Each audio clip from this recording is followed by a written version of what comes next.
Welcome back. The Comrades Marathon is an annual pilgrimage to many athletes and individuals who want to challenge their endurance and character. The 93rd installment attracted 20,000 individuals from South Africa and abroad, and this year was more special because it produced not 2 but 3 South African champions.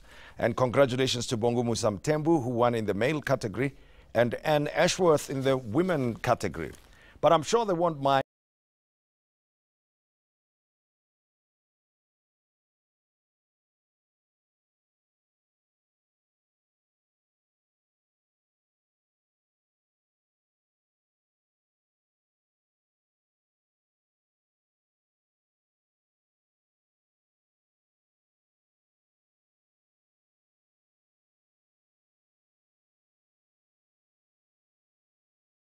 a category.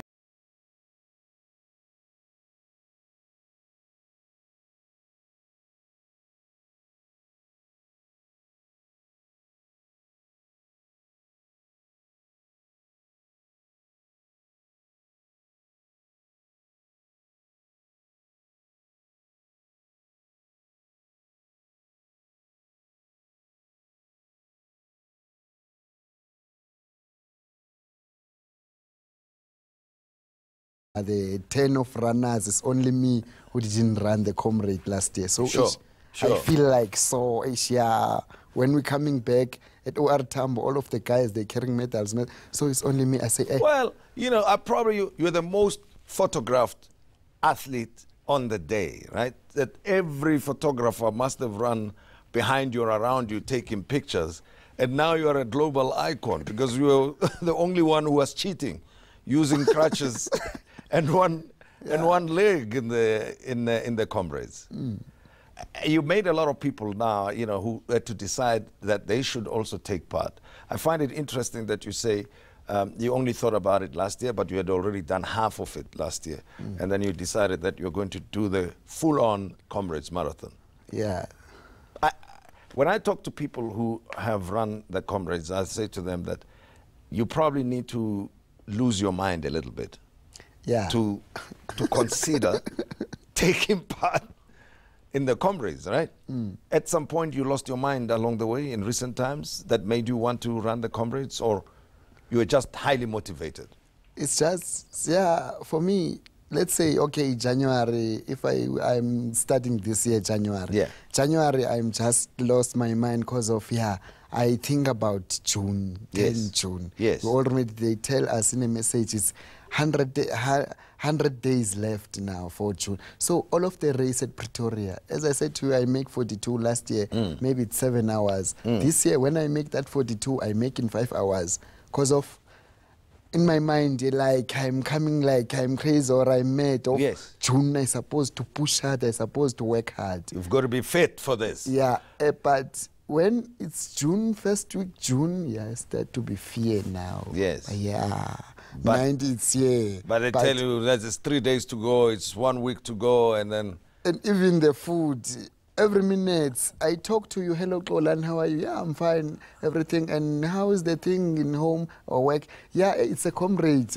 I can't finish 5 minutes beside a Comrade. You live, eat, and sleep Comrades when you prepare Dream, for it. It's a Comrade. I think about finishing only. So, how many hours did you take to finish the Comrades? 15 hours? It's 15 hours because of I'm like this. The director, they say to us, I'm like this because if you understand Comrade Marathon, most of the people you found accident. That push early in the morning. So they say, okay, you are like this.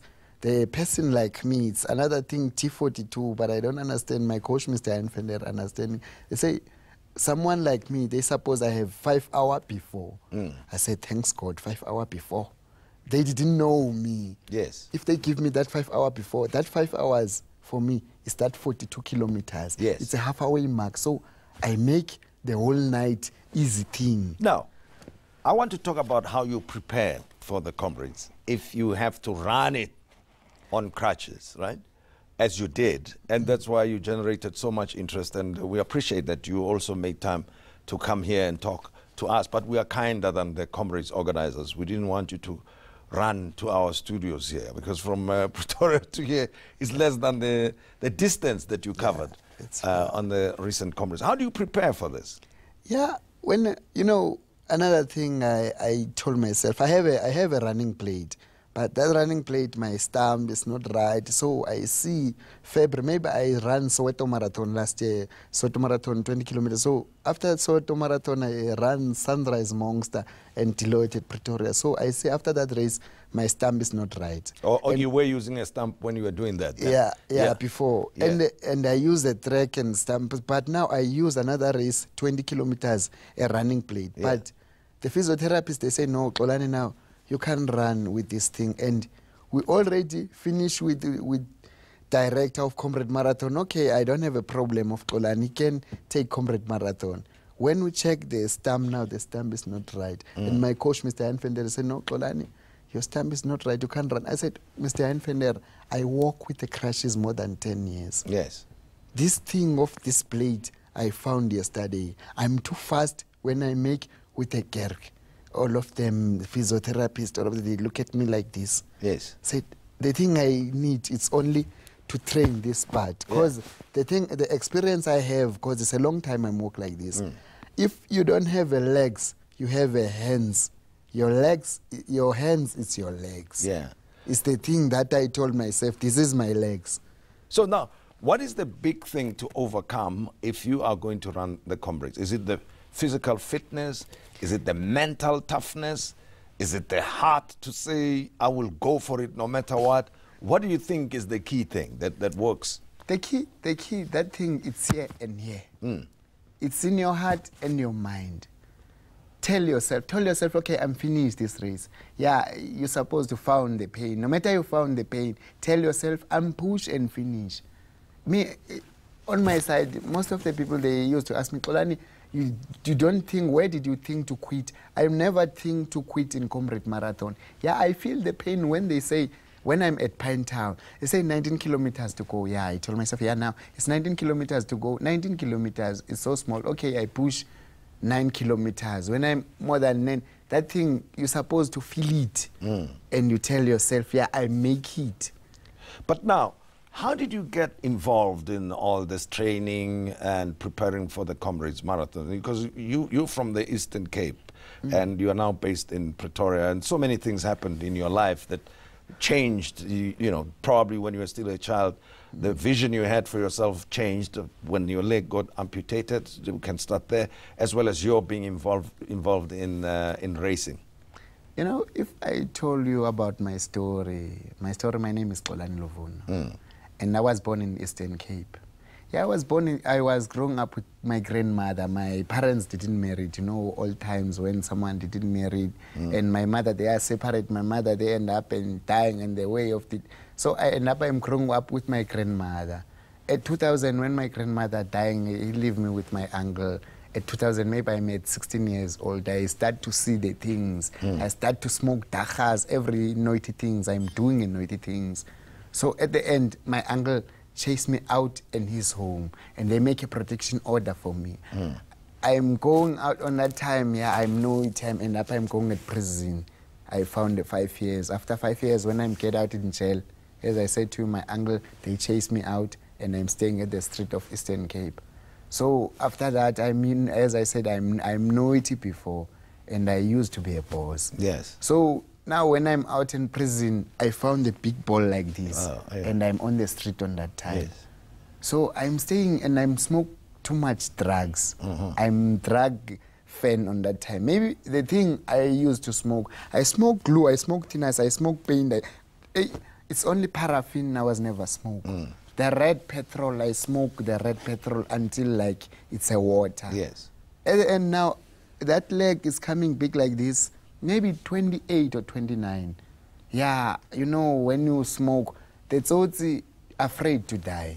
If you are never be a tsotsi. Yeah. If you are a tsotsi, they're afraid to die. Yeah. At the end, I feel with someone on the street, brah, please take me at hospital, because now everything, I didn't feel the drug. Yes. The drug smells so bad, the food smells so bad. Yeah. Everything smells bad, and I'm vomiting. When they take me at hospital doctor, they say to me, no, Xolani, you have a bone cancer. We're supposed to cut this leg because this poison is here. We're supposed to cut here. Yes. Over the poison. And that's what happened. Yeah, that's why I'm losing my leg. And on that time, I'm on the street. So, yeah, they cut my leg. When they cut my leg, if you remember I said I'm staying on the street, I can't go back at home. Yes. Yeah, I'm out at hospital. I'm going to treatment of chemo. Because treatment of chemo, you're supposed to eat at hospital. So I eat a treatment of chemo at hospital. Yeah, and now, as I said to you, I'm used to being naughty. When I'm out at hospital, another guys, they saw me, yeah, Xolani, did you remember last year? What did you do to me? I said, bras. Yeah, it's revenge now. I found so that's when you fled Eastern Cape and came up, came to Pretoria. Yeah, on the street I saw another guy, you know, street guys. Yeah, man, I see the guys, they didn't love you here. Let's go at Pretoria. Pretoria, yeah, I know I used to sleep outside. So if I ask him where did I sleep, I know I sleep outside of Pretoria. Even here, I didn't mind. So we go at Pretoria. We get in Nelson Mandela Bridge. I sleep in Nelson Mandela Bridge more than 6 years. After that, Mr. Enfender, one of my boss, he took me. I was never awake. Yeah. That guy take me out to the street. And he's the one who introduced you to running. And yeah, it's the guy who make me, even me, I tell myself I used to see that guy is called Oscar Pires. On that time, I'm begging on the robots, I sleep on the street. But what made you stop taking drugs? And because, you know, to be an athlete like you have become takes more discipline than lying under a bridge, sleeping under a bridge. Yeah, for me, to take out that drug, it's difficult. It's difficult to take out that drug, but I end up where that thing is needed support because Mr. Enfender is a big support for me to take out the drug and to take out the alcohol. Sure.